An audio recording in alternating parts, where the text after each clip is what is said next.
이거 진짜 안 보면 손해야. 지금 이재명 정부 잘하고 있는지 비교하려면 전 정권 얘기부터 짚고 넘어가야 비교가 되지. 구독과 좋아요 누르고 끝까지 보자. 진짜 중요한 얘기 나온다. 박근혜 정부 때는 다 알다시피 비선 실세, 최순실 사건 하나로 나라가 뒤집혔잖아. 문재인 정부는 보여주기식 행보가 많았고 결국 윤석열이라는 칼을 자기 손으로 키워서 스스로 정권을 무너뜨린 거고, 이명박은 MBK, 자원외교 논란으로 아직도 평가가 갈리고, 윤석열은 계엄까지 선포했다가 결국 자기 발등 찍고 구속까지 간 거 아냐.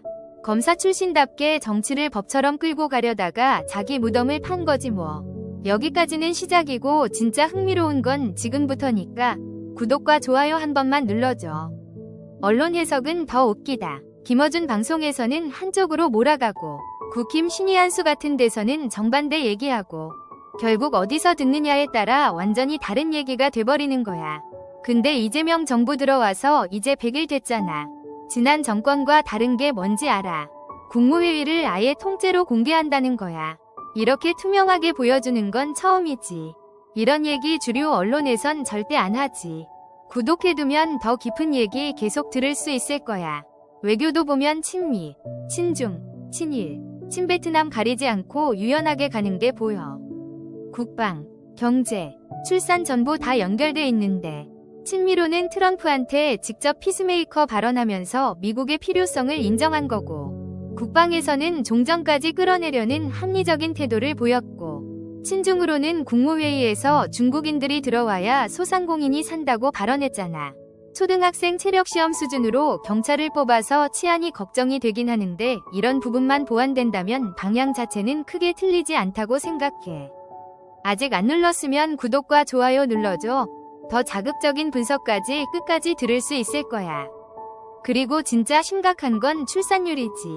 대한민국은 이미 인구 소멸 단계에 들어갔어.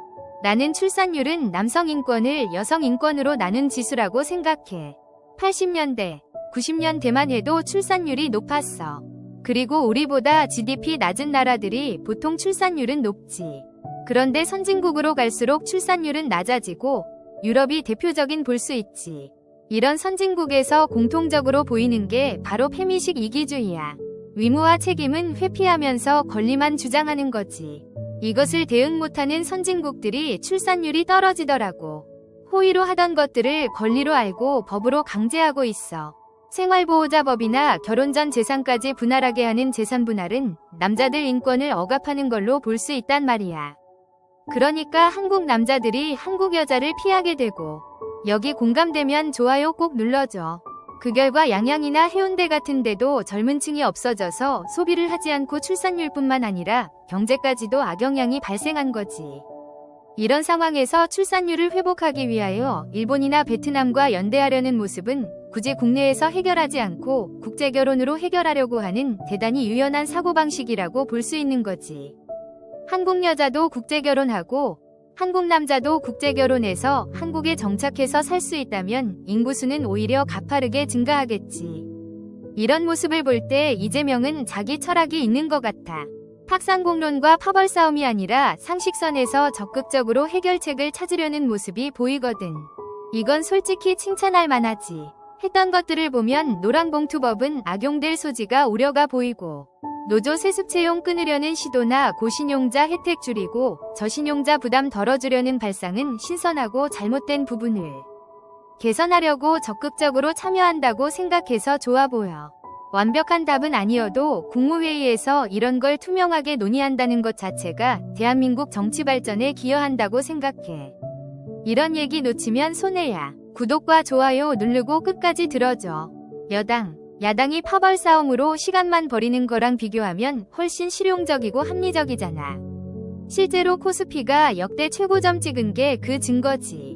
국내외 시장이 반응했다는 거니까. 결국 국방, 민생경제, 출산 이 세 가지가 핵심인데 그 중에서도 제일 급한 건 출산이야. 국방이나 경제는 어찌저찌 현상 유지라도 되는데 10년 뒤엔 인구 절단 나면 국방 경제까지 다 같이 무너질 수 있으니까. 지금도 심각한 상황이야. 출산 정책은 페미들 때문에 방향을 잘못 잡고 있다고 생각해. 페미들이 출산을 빌미로 국가에 협박해서 그런 것 같은데 그 요구들은 출산이랑 영향 없다고 생각하거든. 페미들 요구들은 출산이 아니로 그냥 자신들의 권리에만 초점이 있어 보이거든. 그리고 그들의 요구들은 의미가 없는 게 들어져 봤자 출산 연령이 넘긴 경우가 많아 출산이 어려울 것이라고 생각해. 그래서 출산 정책은 젊은 20대 여성이 결혼을 하고 출산을 장려하게끔 해야 되는 게 핵심이라고 생각해. 그리고 남자 인권을 개선하고 말이야. 이 동영상이 많은 사람들이 볼 수 있게 소문내죠. 이재명 대통령의 생각도 궁금하네. 페미들 보면 육아는 국가가 해라. 남편이 해라 책임만 떠넘기고 본인들은 책임 회피하고 돈도 벌어오고 집안일도 하고 아이까지 다 남자들한테 떠넘기는 모습이 보이지. 그런 상황에서 결혼 5년 버티고 재산만 챙기고 이혼하는 경우나 심지어 결혼 전에 다른 아이 임신해서 와서 남편한테 책임지라고 하는 상식 밖의 상황도 벌어지고 있어. 재산 분할 부분도 현대에 맞게 수정하고 친자검사를 산부인과 기본검사 과정으로 해야 되는 거 아닌가 모르겠어.